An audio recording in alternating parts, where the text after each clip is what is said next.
Hi, it's Chris Buckley here from Keller Williams. I'm with my good friend Mike Perner, who's travelled all the way across the pond to be with us today.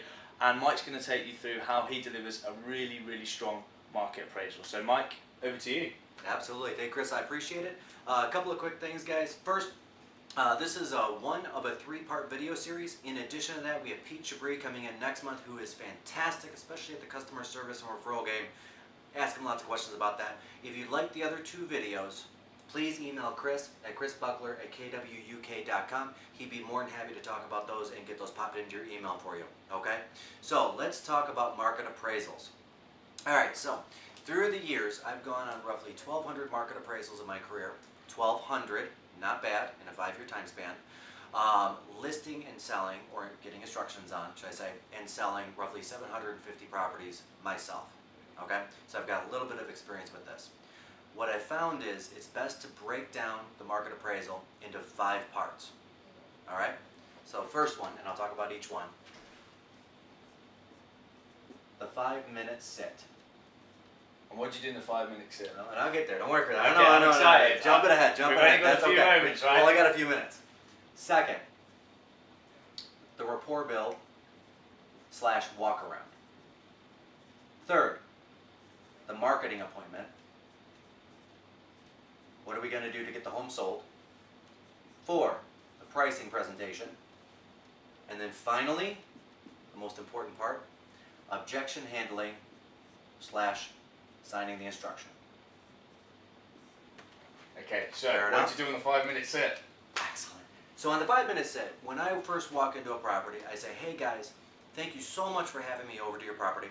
I would love to take a walk around, but before we do, let's just take 5 quick minutes. I have a few questions about your building, neighborhood, the schools in the area, local amenities like shopping, places of worship. Whatever it is that you want to ask them that will help you describe to a buyer things outside of that property, right? During that time, there's one specific question I always want to ask and know, and this is my question. What does a great estate agent to you look like? What would make me the #1 estate agent? How do I win with you? Any phrasing of that same question, because what I'm actually looking for is for them to tell me what they're looking for in an estate agent. Why this is important is because towards the end of this process, during the objection handling and the signing, I'm going to wrap back around and use what they told me to close them into the instruction, right? So if they tell me that the most important thing is service, continual updates, a weekly phone call, then during the objection handling and the signing, I start talking about my service, and then I give them a weekly phone call and a weekly update. I go through Zoopla and I go through Rightmove and how many hits we've gotten, what the feedbacks are, all of it. So this is the part where without people knowing it, they're telling me exactly what they want, and then I tell them exactly what I do, which happens to be what they want. Fair enough, Chris? Perfect. Excellent. Second, the rapport build walk around. On most of the properties, I'd wager 75% of the properties that I've walked into, I knew the rough price of that property before arriving at the door. With little variances such as, has the kitchen been updated or not? Have the restrooms been updated or not? Other than that, by knowing the building, the property address, the property itself, the area, and being a market expert, I could pinpoint within a reasonable reason. So I wanted to start using that walk around that the sellers expected me to go on for a real purpose, and that purpose was to build rapport, right? I firmly believe that people do business with people they like. Fair enough, guys? Perfect, yeah. Absolutely.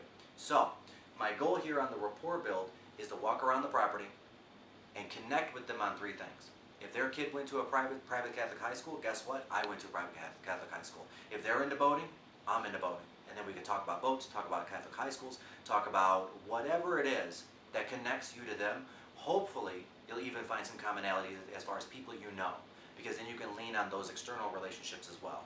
If you know Chris and I know Chris is very trustworthy, and you know Chris is very trustworthy, tangentially, I am very trustworthy. Fair enough? Perfect. All right. Third part, the marketing. This is where I go over everything that I'm going to do to get as many eyeballs on that property as possible to get it sold in the quickest amount of time, right? Whatever marketing I do, this is what sets me apart from the competitors. More than just a Zoopla or a Rightmove, but what do I really nail down and do? Do I have this pool of buyers here that are looking for properties that there are none on the market for? That's where I really drill down on that.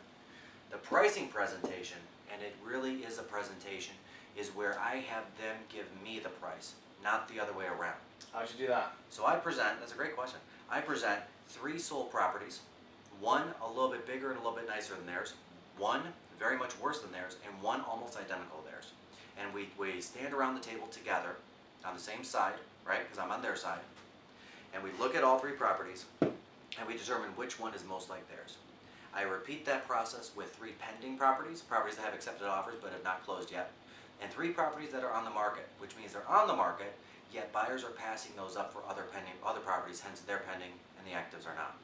So at the end I have 3 properties and I lay those 3 out that are most like theirs, and I say, okay guys, based on what we've seen, where should we be priced to achieve the sale, the highest sales price in the quickest amount of time? And the reason why I want the answer from them is because I want their buy-in. I want them to believe in that price.